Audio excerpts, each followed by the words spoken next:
Hey guys, ఈరోజు ఇండోనేషియాలో ఉన్న బ్రహ్మనాన్ ఆలయంలో చెక్కబడిన పురాతన ఇతిహాస రామాయణం గురించి నేను మీకు చెప్పడం ప్రారంభించబోతున్నాను. ఈ బ్రహ్మనాన్ ఆలయంలో రామాయణ కథ గురించి 100కు పైగా డిఫరెంట్ సీన్స్ ఉన్నాయి. నేను ఇలా చేయడానికి కారణం ఏంటంటే బ్రహ్మనాన్ దగ్గర ఉన్న రామాయణ కథను డాక్యుమెంట్ చేయడమే.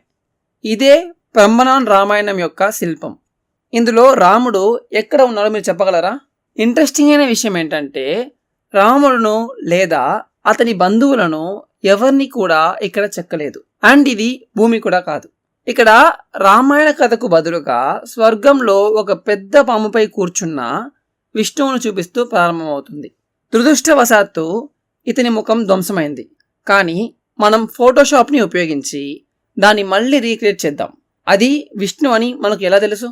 ఎలా అంటే అతను ఒక చక్రం మరియు ఒక శంఖాన్ని పట్టుకొని ఉన్నందున. అండ్ ఎడమవైపున చూడండి, అతని ఆజ్ఞ కోసం వేచి ఉన్న విష్ణు వాహనమైన డేగలాంటి గరుడను మీరు చూడవచ్చు.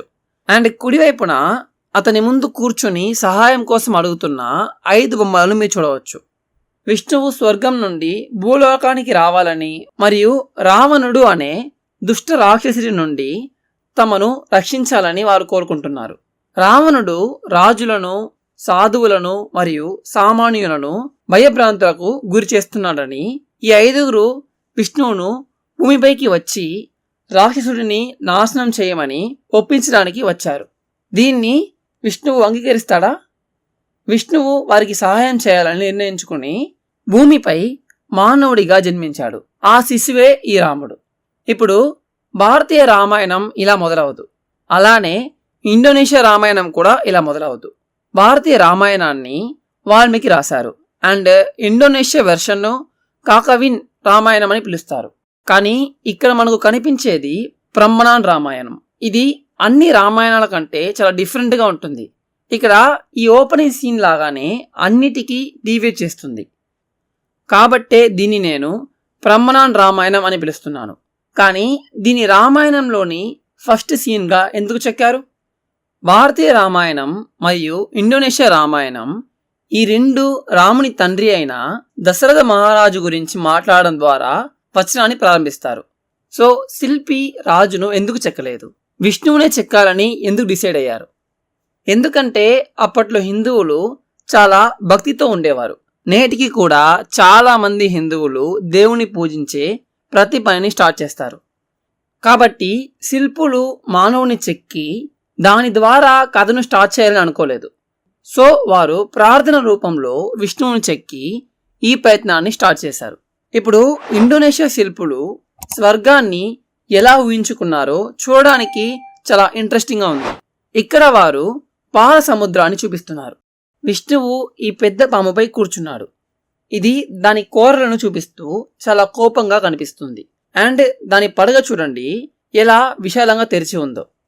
ఇక్కడ సముద్రంలో చేపలు పుష్కలంగా ఎలా ఉన్నాయో చూడండి. ఇవి కూడా సంతోషంగా ఉన్నట్లు కనిపించడం లేదు. మీరు ఇక్కడ కొన్ని పీతలను చూడవచ్చు. అవన్నీ తమ పంజాలను ఎలా పైకి లేపుతున్నాయో గమనించవచ్చు. ఎందుకంటే అవి కూడా కోపంగా ఉన్నాయి కాబట్టి. అండ్ ఈ పీతను చూడండి, ఈ భాగం నాశనమైంది, కానీ అది ఈ వ్యక్తి కాలును కొరుకుతున్నట్లు కనిపిస్తుంది. ఈ జంతువులన్నీ ఎందుకు సంతోషంగా లేవు?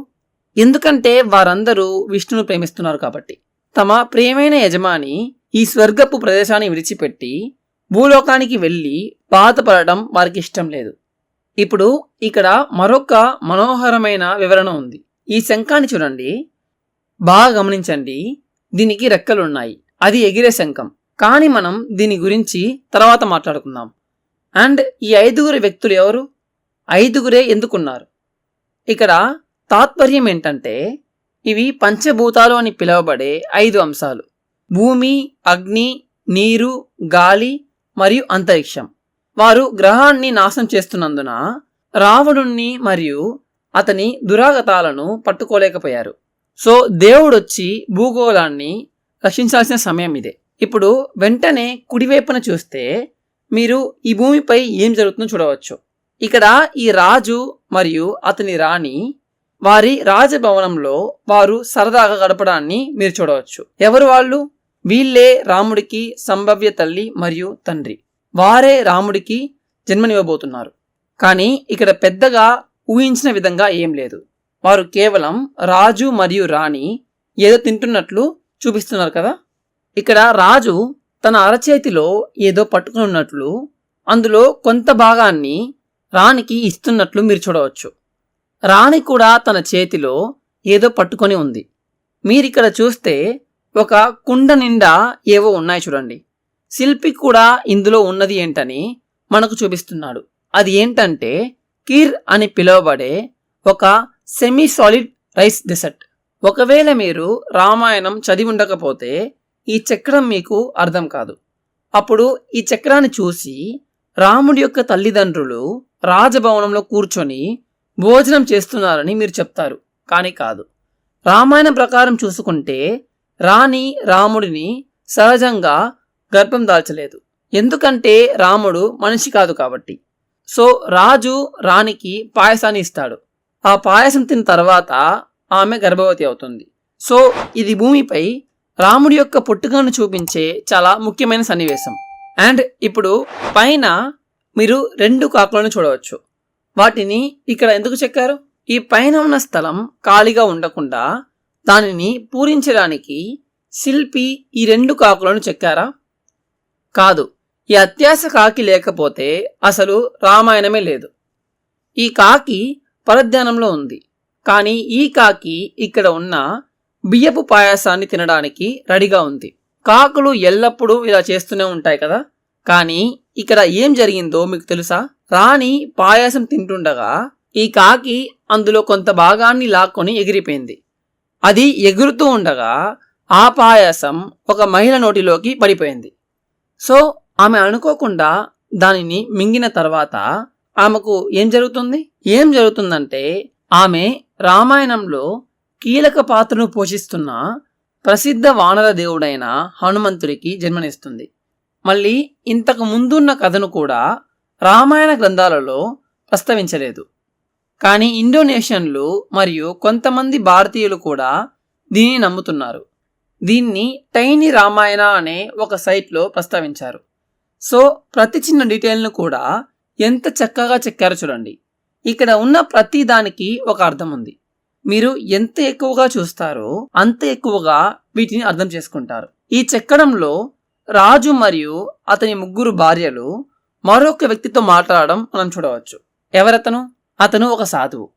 రాక్షసుడు తనను వేధిస్తున్నందున రాముడిని మరియు అతని సోదరుడు లక్ష్మణుడిని అడవికి తీసుకెళ్లాలని కోరుకుంటున్నాడు. ఎందుకంటే ఆ రాక్షసుడిని రాముడు మరియు లక్ష్మణుడు మాత్రమే చంపగలరని అతను భావిస్తున్నాడు. కాబట్టి అతను రాముడు మరియు లక్ష్మణుడిని అడవికి తీసుకెళ్లడానికి వారి తండ్రి దగ్గర అనుమతిని అడుగుతున్నాడు. ఈ 2 భార్యలు చూడడానికి మరింత స్నేహపూర్వకంగా కనిపిస్తున్నప్పటికీ ఈ మహిళ మాత్రం సంతోషంగా లేదని మనకు అర్థమవుతుంది. ఆమె చేతివేళ్లు మెలితిప్పినట్లు కనిపిస్తుంది. ఇది అశాంతికి సంకేతం. ఎందుకంటే ఆమెకు కూడా ఒక సొంత కొడుకు ఉన్నాడు. కానీ తన కొడుకును మాత్రం పక్కన పెట్టి రాముడు మరియు లక్ష్మణులకు మాత్రమే ప్రాముఖ్యత ఇవ్వడం తనకి నచ్చలేదు. ఆ సాధువు వచ్చి తన కొడుకును రాక్షస సంహారం చేయమని అడగడం లేదు. కాబట్టి ఇది చాలా ముఖ్యమైన డీటెయిల్. ఎందుకంటే ఈ రాజ్యంలో అధికార పోరాటం జరగబోతుందని మనం చూడవచ్చు. రాజుకు మరియు ఈ 2 భార్యలకు ఈ విషయం తెలియదు. కానీ ఎవరో ఒకరు రాజు పక్కనే కూర్చొని రాజ్యాన్ని చేజిక్కించుకోవాలని పన్నాగం పన్నుతున్నారు. ఇక్కడ రాముడు మరియు తన సోదరుడైన లక్ష్మణుడు రాక్షసుని సంహరించడానికి సాధువుతో కలిసి అడవికి వెళ్ళడాన్ని మీరు చూడవచ్చు. రాముడు విల్లును పట్టుకొని ఉన్నాడు. కానీ ఇక్కడ బాణం చెక్కినట్టు లేదు. దాని అర్థం ఏంటంటే అతను తన బాణాన్ని ఆల్రెడీ వదిలేశాడు. అండ్ ఈ భూతాన్ని గమనించండి. ఆమె నొప్పితో ఏడుస్తుంది.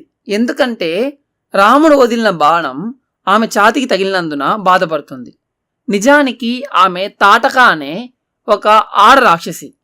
అండ్ ఆమె తన శత్రువైన రామునికి గురి పెట్టడాన్ని మీరు చూడవచ్చు.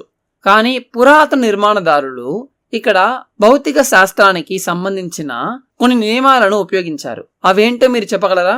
ప్రొజెక్టైల్ మోషన్ వెనుక ఉన్న భౌతిక శాస్త్రాన్ని వారు మనకు చూపిస్తున్నారు. రాముడు విల్లును పట్టుకొని బాణాన్ని వదులుతున్నట్లు చూపించారు. కానీ అతను దానిని అడ్డంగా వదల్లేదు. అతను దానిని 45 డిగ్రీల కోణంలో ఆకాశంలోకి వదులుతున్నాడు. ఎందుకంటే ఆ దెయ్యం ఎక్కువ దూరంలో ఉన్నందున. మీ టార్గెట్ అనేది దగ్గరగా ఉంటే మీరు డైరెక్ట్గా షూట్ చేస్తారు. కానీ మీ టార్గెట్ దూరంలో దాక్కున్నట్లయితే మీరు ప్రొజెక్టైల్ మోషన్ నియమాలను ఉపయోగించాలి. ఎందుకంటే గ్రావిటీ ఆబ్జెక్ట్ను ఒక పారాబాలిక్ మార్గాన్ని అనుసరించేలా చేస్తుంది కాబట్టి. అంతే కదా. అండ్ ఇక్కడ బాణం చేసిన యాంగిల్ను చూడండి. ఇది దాదాపు 45 డిగ్రీ యాంగిల్లో ఉంది. ఎందుకంటే రాముడు బాణాన్ని స్ట్రైట్గా వేసినప్పుడు ఆ బాణం టార్గెట్ను చేరుకోలేదు. కాబట్టి అతను ప్రాజెక్టైల్ మోషన్ను ఉపయోగించాడు. ప్రెడేటర్ అనే మూవీలో దీనిని చూసినప్పుడు ఏలియన్స్ కూడా ప్రాజెక్టైల్ మోషన్ను అర్థం చేసుకున్నారా అని మనం ఆశ్చర్యపోతాము. కానీ ఇక్కడ పురాతన నిర్మాణదారులు ఖచ్చితంగా ఈ భౌతిక శాస్త్ర నియమాన్ని అర్థం చేసుకున్నారు కదా. ఎందుకంటే చూడండి, ఇతను రాముడి సోదరుడు. అతను ప్రొజెక్టైల్ మోషన్ను యూజ్ చేయకుండా అతను తన బాణాన్ని స్ట్రైట్గా పట్టుకొని ఈ రాక్షసుడిని తొడలో కొట్టాడు. అండ్ ఈ బాణం యొక్క యాంగిల్ను చూడండి, ఇది ఆల్మోస్ట్ స్ట్రైట్ లేదా హారిజాంటల్గా ఉంది. ఎందుకంటే ఈ రెండు ఒకదానికొకటి చాలా దగ్గరగా ఉన్నందున అతనికి ప్రొజెక్టైల్ మోషన్ను ఉపయోగించాల్సిన అవసరం మరియు యాంగిల్ను క్యాల్కులేట్ చేయాల్సిన అవసరం రాలేదు. ఎందుకంటే టార్గెట్ అతనికి చాలా దగ్గరగా ఉంది కాబట్టి.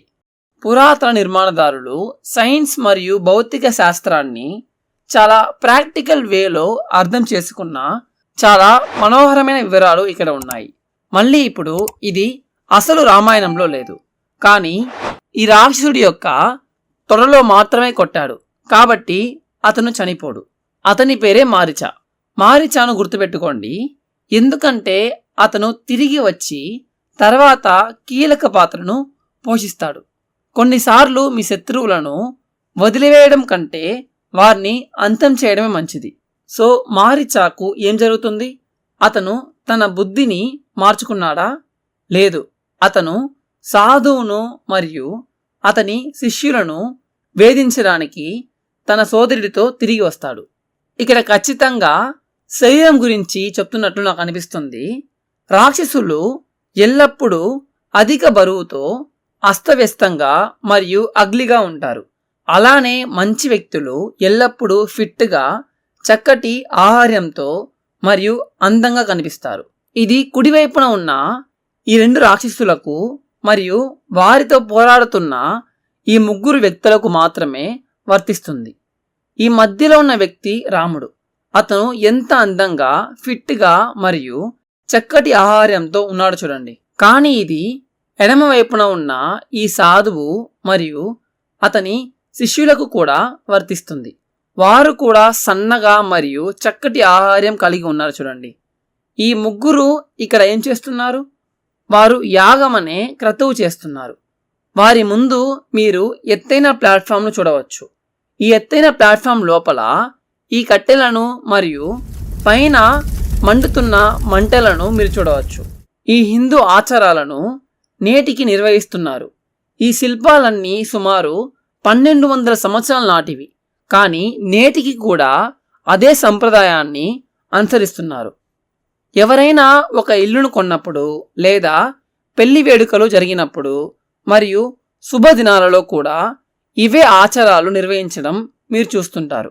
ఒకవేళ సాధువు తన కుడి చేతిని పైకెత్తి ఉంటే అతను సీలింగ్ నుండి వేలాడుతున్న ఆ గంటను మోగించగలడు. అటువంటి అద్భుతమైన చిన్న చిన్న వివరాలు ఈ ఆచారాల సమయంలో అలాంటి బెల్ రింగింగ్ ఉనికిలో ఉందని చూపిస్తుంది. సరే, ఇంతకుముందు నేను మిమ్మల్ని అడిగిన ప్రశ్నకు తిరిగి వెళ్తాం. మారీచకి ఏమైంది? ఈ చెక్కడం రాముడు మారీచ యొక్క సోదరుణ్ణి చంపినట్లు చూపిస్తుంది. రాముడి బాణం అతని కడుపులో తగలడం వలన అతను నేలపై పడి ఉన్నట్లు మీరు చూడవచ్చు. అండ్ మళ్ళీ ఇక్కడ పైభాగంలో మారీచ బ్రతికే ఉన్నట్టు చూపించారు చూడండి. ఇతను బాకు మరియు కవచాన్ని పట్టుకొని ఉన్నట్టు, అలానే రాముడి సోదరుడు ఒక కత్తిని పట్టుకుని ఉన్నట్టు చూపించారు. ఇప్పుడు రాముడు ఇప్పటికే బాణాన్ని విడిచిపెట్టి మారీచ సోదరుడిని చంపాడు. కానీ అతను ఇప్పుడు ఏం చేయబోతున్నాడు? ఇక్కడ రాముడి యొక్క అసిస్టెంట్ను చూడండి. అతను బాణం తీసి రాముడికి బాణం ఇస్తున్నాడు. రాముడు కనీసం ఈసారైనా మారీచను చంపుతాడా? లేదు. అతను ఇక్కడే ఒక ఘోరమైన తప్పు చేస్తాడు.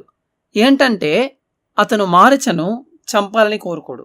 ఈ బాణంకి బదులుగా ఒక ప్రత్యేక అస్త్రం లేదా ఆయుధాన్ని వేయాలని అనుకుంటాడు. దాన్ని ఇండోనేషియా గ్రంథాలలో వాయాబ్యా అని పేర్కొన్నారు. అది బలమైన గాలులను సృష్టించి మారీచను సుదూర ప్రదేశానికి ఎగిరేలా చేస్తుంది.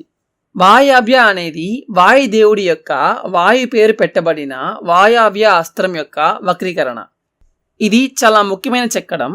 రాముడు సన్యాసిని మరియు అతని ఆచారాలను విజయవంతంగా రక్షించినందున కాదు, నిజానికి రాముడు మారీచను విడిచిపెట్టి ఘోరమైన తప్పు చేశాడు. రాముడు చివరిసారి మారీచకు అవకాశం ఇచ్చారని గుర్తుపెట్టుకోండి. ఇంతకు ముందు చూసిన శిల్పంలో రాముడు అతని తొడపై మాత్రమే కొట్టాడు. ఇక్కడ రాముడు మారీచ శరీరాన్ని మిస్ చేసి తన తొడపై కొట్టలేదు. రాముడు బాణం విసరడంలో మాస్టర్. అతను ఎప్పుడూ టార్గెట్ను కోల్పోలేదు. కాబట్టి అతను గుణపాఠం నేర్చుకుంటానని, మళ్ళీ ప్రజలకు హాని చేయకూడదని ఆశించి చివరిసారిగా కావాలనే మారీచను చంపకుండా వదిలేస్తాడు.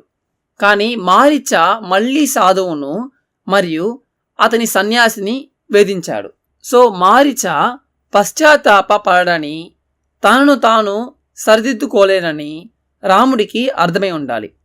రాముడు మారీచ తల్లిని, సోదరుణ్ణి చంపినట్లే అతన్ని కూడా చంపాల్సింది. కానీ రాముడు అతన్ని చంపకుండా వదిలేశాడు. కానీ ఈ తప్పుకు రాముడు భారీ మూల్యం చెల్లించుకుంటాడు. అండ్ మారీచ రాముడి జీవితాన్ని నాశనం చేయడానికి మరొక్కసారి ప్రయత్నిస్తాడు. ఈ చెక్కడంలో ఏం జరుగుతోంది? ఈ బాణంతో రాముడు ఎవరిని చంపుతున్నాడు? ఆ బాణం ఆకాశంలోకి ఎందుకు వెళ్తుంది? ఇది యుద్ధ సన్నివేశం కాదు, నిజానికి ఒక రొమాంటిక్ సన్నివేశం. రాముడి ధైర్య సాహసాలకు పరవశించిన ఈ సుందరిని మీరు చూడవచ్చు. ఈమె సీత. ఇండోనేషియన్ల ప్రకారం ఆమె పేరు సింత. ఒక రకంగా సింత అనే పేరు బాగానే ఉంది కదా, గంట మోగినట్లు. ఆమె ఒక యువరాణి. అండ్ ఇక్కడ ఆమె తండ్రి రాజు ఒక వింత భంగిమలో ఉన్నట్లు మీరు చూడవచ్చు. ఇప్పుడు ఈ రాజు తన కుమార్తెను ఒక గొప్ప వ్యక్తితో వివాహం చేయాలనుకుంటున్నాడు.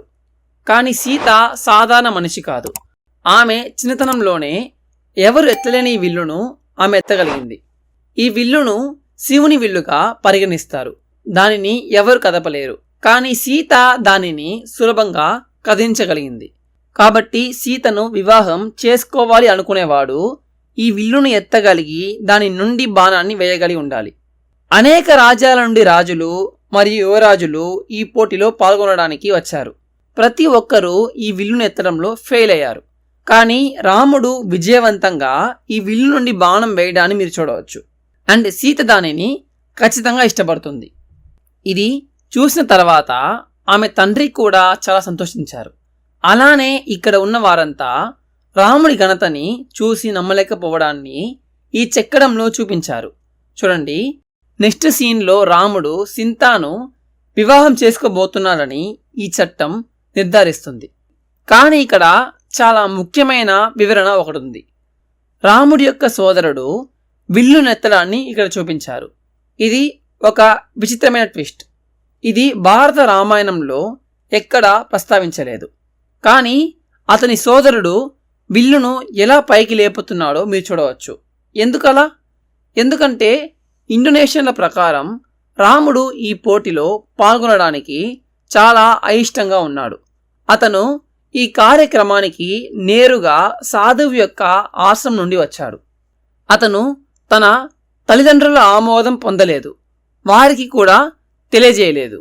ఇక్కడ రాముడు నిశ్శబ్దంగా కూర్చున్నందున సభికులు అతని పిరికివాడిగా భావించి నవ్వారని పురాణాలు చెప్తున్నాయి. రాముడు ఎప్పుడూ ఇతరుల గురించి పట్టించుకోలేదు. అతనికి అంతర్గత నైతిక దిక్సూచి ఉంది. కాబట్టి అతను కదలకుండా అక్కడే కూర్చున్నాడు. అయితే ఆ హేళనను తట్టుకోలేక తన సోదరుడు ఇక్కడే తొలి ఎత్తుగడ వేశారు. ఇక్కడ అతను విల్లును పైకి ఎత్తి రాముణ్ణి పట్టుకొని బాణం వేయమని బలవంతం చేసినట్లు చూపించారు. ఇది ఒక ముఖ్యమైన ప్రశ్నను లేవనెత్తుతుంది. అతని సోదరుడు శివుని విల్లును ఎలా ఎత్తగలిగాడు? అలా అయితే అతన్ని వరుడిగా ఎందుకు ఎంపిక చేయలేదు? ఇప్పుడు రాముడిని సభికులు హేళన చేయడం తట్టుకోలేక తన సోదరుడు ఇలా చేశాడు. కానీ ఈ అమాయకపు చర్య తర్వాత సీత మనసులో అనుమానాన్ని రేకెత్తిస్తుంది. ఈ తెర వెనుక చాలా జరిగాయి. ఇక్కడ చూడండి, రాముడు మరియు సీత వివాహం చేసుకున్నారు మరియు రాముడి యొక్క రాజ్యానికి వెళ్తున్నారు. రాముడు మరియు సీత నిజంగా సన్నిహితంగా ఉన్నట్లు మీరు చూడవచ్చు. వారు తేనెటీగ మరియు కమలం వలె ఒకరినొకరు నిజంగా ఇష్టపడ్డారు. ఇప్పుడు రాముడు విల్లును విరిచిన తర్వాత వెంటనే రాముని తండ్రికి ఈ సమాచారాన్ని అందించారు. అతను పెళ్లిని చూడడానికి ఆతృతగా వెళ్ళాడు. మీరు ఇక్కడ రాముని తండ్రిని చూడవచ్చు. అలానే ఈ ముగ్గురు మగ వ్యక్తులను కూడా చూడవచ్చు. వీరు ముగ్గురు రాముని యొక్క సోదరులు. నిజానికి ఆ రోజు పెళ్లి చేసుకున్నది రాముడు సీత మాత్రమే కాదు, రాముడి యొక్క ముగ్గురు సోదరులు కూడా సీత యొక్క సోదరిమణులు మరియు బంధువులతో వివాహం చేసుకున్నారు. వారందరూ పెళ్లి తర్వాత ఇంటికి వెళ్తున్నారు. కానీ ఇక్కడే ఒక ఆడ్ వివరణ ఉంది. ఈ వ్యక్తి కత్తి పట్టుకుని ఉన్నాడు. అండ్ ఈ వ్యక్తిని చూడండి, తన చేతిలో ఏం పట్టుకున్నాడు? అవును, అదే, అతను బాణాన్ని బయటకు తీస్తున్నాడు. వారు పోరాటానికి సిద్ధమవుతున్నారు. ఎందుకు? ఈ రెండు ప్రేమ పక్షులు ఒకటయ్యి రాబోయే ప్రమాదాన్ని ఎవరు పట్టించుకోవడం లేదు. ఈ వ్యక్తి వారందరిలోకెల్లా చాలా పొడవుగా ఉన్నాడు. ఇతని గమనించండి, కిరీటం ధరించకపోయినా రాముడి కంటే వీరందరి కంటే కూడా చాలా ఎత్తుగా ఎలా చూపించారో చూడండి.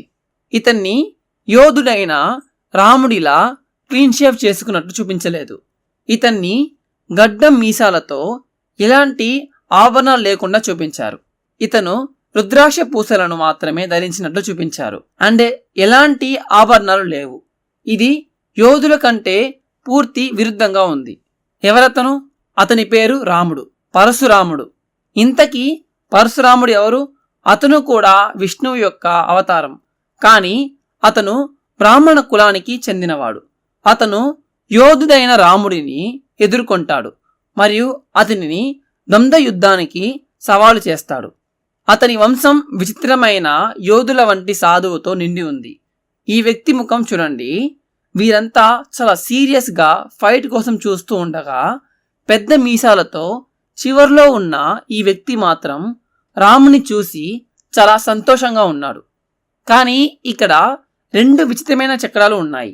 ఒకటి, ఈ రెండు వంశాల మధ్య ఇరుక్కున్న ఈ చిన్న వ్యక్తి. ఈ చిన్న వ్యక్తి ఎవరు? మరీ ముఖ్యంగా అతను తన మెడలో ఏం ధరించాడు? ఇది ఆభరణం కాదు. అతను ఒక ఐడి ట్యాగ్ను వేసుకున్నాడా? అది ఒక పెద్ద ఐడి ట్యాగ్నా? కాదు, ఇది ఒక నెక్ పౌచ్ అని నేను అనుకుంటున్నాను. ఇది ఖచ్చితంగా ఒక నెక్ పౌచే. గత కొన్ని దశాబ్దాల్లో నెక్ పౌచ్ పై ప్యాటర్న్ పొందిన వారెవరైనా 1200 ఏళ్ల క్రితమే అలాంటిది ఉండేదని తెలుసుకోవాలి. మీరు అతని మెడ చుట్టూ ఒక స్ట్రింగ్ వెళ్తున్నట్లు స్పష్టంగా చూడవచ్చు. అండ్ ఒక పెద్ద స్క్వేర్ పౌచ్ ఉంది. కానీ ప్రశ్న ఏంటంటే, ఈ పౌచ్ లోపల ఏముంది? అతని కుడి చేతిని చూడండి. అతను శత్రు వంశాన్ని చూసిన వెంటనే ఈ చిన్న వ్యక్తి తన చేతిని వెంటనే ఈ పౌచ్ పై ఉంచాడు. దాని అర్థం ఏంటంటే, ఏదో ముఖ్యమైన విషయం లోపల ఉండి ఉండాలి. అంతే కదా? పాస్పోర్టా, డాక్యుమెంట్సా, మనీయా, అసలు ఏముంది లోపల? కానీ ఈ చెక్కడంలో ఒక స్ట్రేంజర్ వ్యక్తి కూడా ఉన్నాడు. అతను ఇక్కడ నేలపై ఉన్నాడు. అతన్ని ఈ మనుషులు తొక్కేశారు. ఎవరతను? అతని చేతి సైగ ద్వారా అతను సహాయం కోసం వేడుకుంటున్నట్లుగా కనిపిస్తుంది. అతను ఎవరో మీరు చెప్పగలరా? సో ఛాలెంజ్ ఏంటి? పరశురాముడు రాముడిని పోరాటానికి దూషిస్తూ వ్యంగ్య వ్యాఖ్యలతో అవమానించాడు. అతను చాలా గట్టిగా అరుస్తూ ఈ చిన్న పిల్లవాడు నిజంగా అనేక రాక్షసులను చంపాడా అని అడిగాడు. ఆ తర్వాత అతను నిజంగా శివుని విల్లును విరిచాడా అని రాముణ్ణి అడుగుతాడు. అండ్ అదే నిజమైతే అతను విష్ణువు యొక్క విల్లును ఉపయోగించగలడా?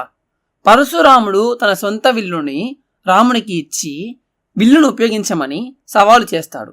అయితే రాముడు ఈ విల్లును తేలికగా ఎత్తి వెనక్కి లాగగలిగాడు. రాముడు విల్లును ఎంత క్యాషువల్గా హ్యాండిల్ చేశాడో దాన్ని చూసి పరశురాముడు అవమానానికి గురయ్యాడు. అప్పుడు రాముడు బాణం ఎక్కడ కొట్టాలి అని అడిగాడు. నేను పరశురాముని హృదయాన్ని లక్ష్యంగా పెట్టుకోవచ్చా అని రాముడు అంటాడు. అప్పుడు పరశురాముడు నెక్స్ట్ మినిట్లో అతను చనిపోతాడు అని గ్రహించి ఆపై జీవించాలని కోరుకుంటూ ఆ బాణాన్ని స్వర్గానికి పంపమని రాముడికి చెప్తాడు. ఇండోనేషియా ప్రకారం ఈ సంఘటన తర్వాత పరశురాముడు రాముడిలో ఒక భాగమవుతాడు. అతని శరీరం అక్కడ లేదని మీరు చూడవచ్చు. అతను రాముడితో విలీనమవుతాడు. పరశురాముడు ఎల్లప్పుడూ విష్ణువు యొక్క అవతారమే, కానీ అతను దేవుడు అని గ్రహించేంత వినయం కలిగి ఉండలేదు. అతను ఈ క్షణం వరకు అహంకారంతోనే ఉన్నాడు. దీన్ని శిల్పి అద్భుతంగా చూపించాడు. మీరు ఈ పరశురామునికి మరియు ఈ పరశురామునికి తేడాను కనిపెట్టగలిగారా? మొదటి చెక్కడంలో వృత్తం లేదు. మీరు అతని తల చుట్టూ ఉన్న డివైన్ సర్కిల్ను మీరు చూడలేరు. రెండవ చెక్కడంలో అతను వినయంగా మారినప్పుడు అతని తల చుట్టూ ఒక వృత్తం ఎలా ఉద్భవించిందో చూడండి. వినయంగా ఉండేందుకు మనందరికీ ఇదొక విలువైన పాఠం. అండ్ ఈ వ్యక్తిని చూడండి. నేను ఈ వ్యక్తిని ఏమనుకోవాలి? అసలు ఇక్కడ జరుగుతుంది చూసి తనకు నచ్చినట్లుగా తను ఉంటున్నాడు. రాముని చూసే వరకు పరశురాముడి కోసం సపోర్ట్గా ఉండేవాడు. కానీ ఇప్పుడు రాముడు స్వర్గంలోకి బాణం వేయడం చూసి చాలా సంతోషంగా ఉన్నాడు. అలానే రాముడి కోసం ఫీవర్ను కూడా పట్టుకున్నాడు. ఈ కోతి తప్ప అందరూ ఆనందకరమైన సంతోషకరమైన స్థితికి చేరుకున్న ఈ దృశ్యం మొత్తం చాలా దివ్యమైనది. ఈ బాణం త్రుటిలో కోతి తలను తప్పిపోయింది. అందుకే ఆమె దీని గురించి చాలా కోపంగా ఉంది. ఆమె రామునిపై కోపంగా ఎందుకుందంటే తాను చనిపోయే అవకాశం ఉన్నందున కాదు. ఒకవేళ తను చనిపోతే తన బిడ్డ అనాథగా ఉండడం తను కోరుకోవడం లేదు కాబట్టి అలా ఉంది.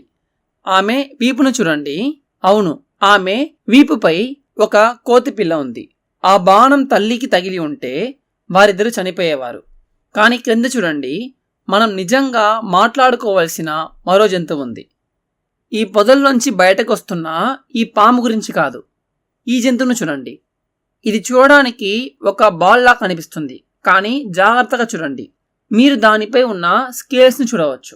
ఇది ఒక పాంగోలిన్. అవును, ఇండోనేషియా మరియు భారతదేశంలో ఈ స్కాలీ యాంట్ ఈటర్స్ ఉన్నాయి.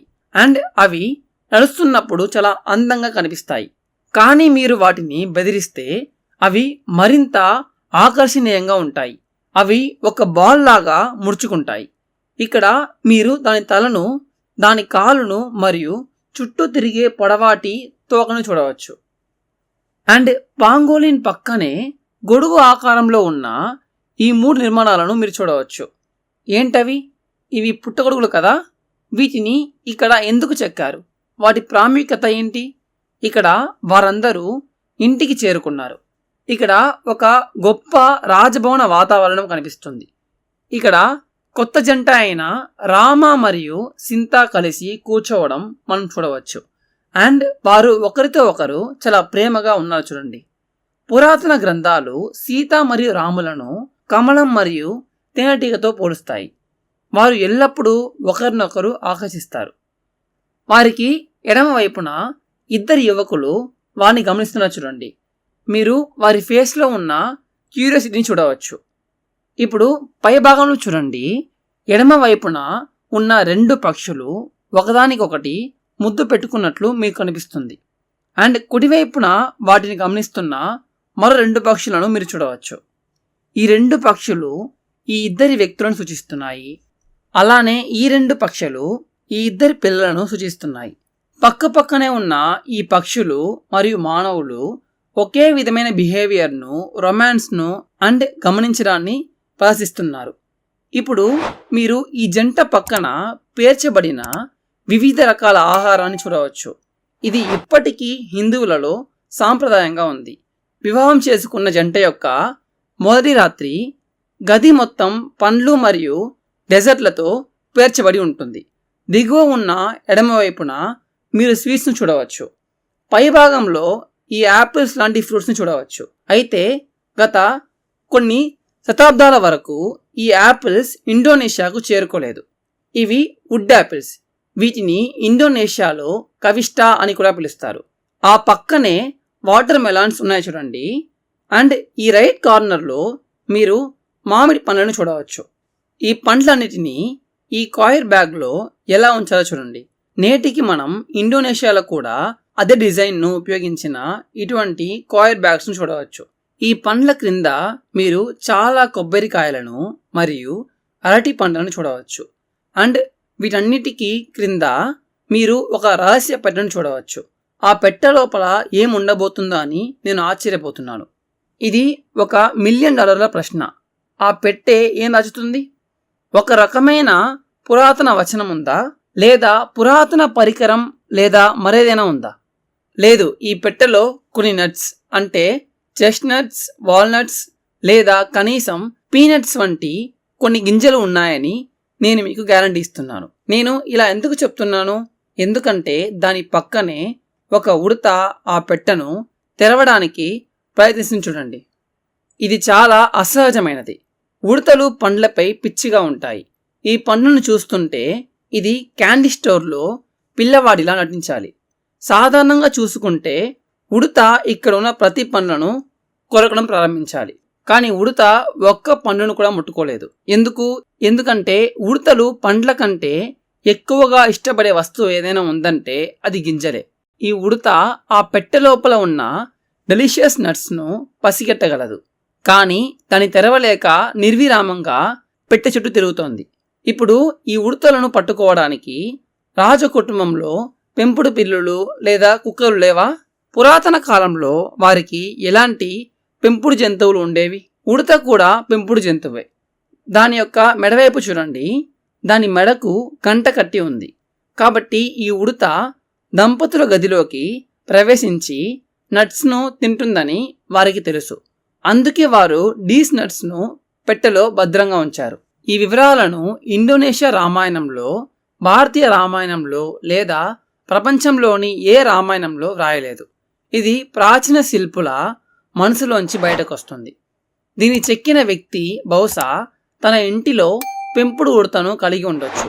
అతని వ్యక్తిగత అనుభవం నుండే ఈ వివరాలను చెక్కారు. ఈ ఉడత కారణంగా మనం చాలా పరిధ్యానంలో పడిపోయాము. నిజానికి ఈ చెక్కడంలో అత్యంత ముఖ్యమైన వివరాలు పైన ఉన్నాయి. ఇక్కడ సడన్గా మందమైన పొజిషన్లో ఉన్న రాముడి తండ్రిని చూపించారు చూడండి. అతని ముఖం వెంటనే వృద్ధాప్య సంకేతాలను చూపించడం ప్రారంభిస్తుంది. అండ్ అతను ఈ రాజదండం వైపు చూస్తున్నాడు. ఇది మొత్తం రాజ్యంపై అధికారానికి చిహ్నంగా ఉండే రాజ సిబ్బంది. సడన్గా అతని 4 కొడుకులందరికీ వివాహం జరిగిందని అతను ముసలివాడిలా ఫీల్ అవుతున్నాడు. అతని పదవిని విరమణ చేసి పెద్ద మరియు గొప్ప కుమారుడైన రాముడికి రాజ్యాన్ని ఇవ్వాలని అతను కోరుకుంటున్నాడు. ఇంట్రెస్ట్ అయిన విషయం ఏంటంటే కొంతమంది యువకులు కూడా అతన్ని గమనించారు.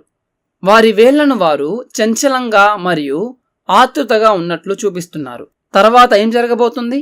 సరే, మీరు బ్రహ్మణన్ రామాయణం యొక్క మొదటి ఎపిసోడ్ను చూశారు కదా. 2వ ఎపిసోడ్ను త్వరలో పోస్ట్ చేస్తాను.